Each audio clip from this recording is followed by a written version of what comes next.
Méditation du 21 avril, le grand final de la foi. Heureux ceux qui sont persécutés à cause de la justice, car le royaume des cieux est à eux. Matthieu 5, verset 10 de son colombe. Dans le sermon sur la montagne, Jésus démontre que les principes de son royaume sont inversés par rapport aux valeurs du monde. Au lieu de la richesse, de la force et de l'oppression, le maître valorise la pauvreté, l'humilité et la douceur. Ce n'était pas exactement ce que son auditoire voulait entendre, mais les paroles du Christ ont été prononcées avec une telle vérité et une telle tendresse qu'elles ont pénétré le cœur des spectateurs, comme la pluie sur un sol sec. Le ciel semblait être descendu sur terre. Il est incroyable de constater que Jésus termine les béatitudes en parlant de persécution. Dans des conditions normales, nous nous attendrions à des récompenses et à des honneurs pour ceux qui suivent le chemin de la justice. Pourtant, le Christ a présenté à ses disciples un grand final inversé. Une fin heureuse à l'envers. Dans la perspective du royaume,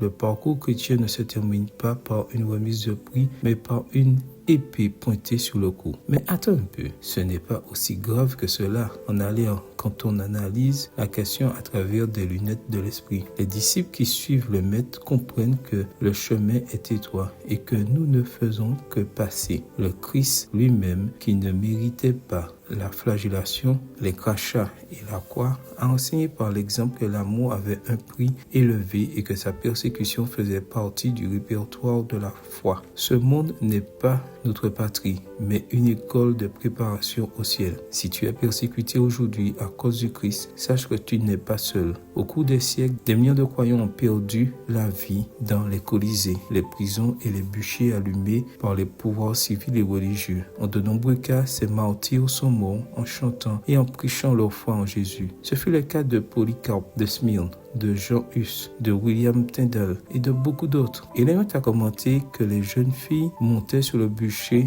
dans leurs plus belles toilettes, comme s'il se fût agi de leurs noces. Extrait du livre Tragédie des siècles, chapitre 13, page 214. As-tu une résolution aussi ferme que celle-là? On estime que chaque année, environ 250 millions de chrétiens souffrent d'une forme ou d'une autre de persécution sévère dans le monde. Un jour, cette persécution s'intensifiera et frappera à notre porte par la grâce de Dieu. Restons fidèles, quel que soit le prix à payer. Amen. Bonne journée à toi et que le Seigneur te bénisse.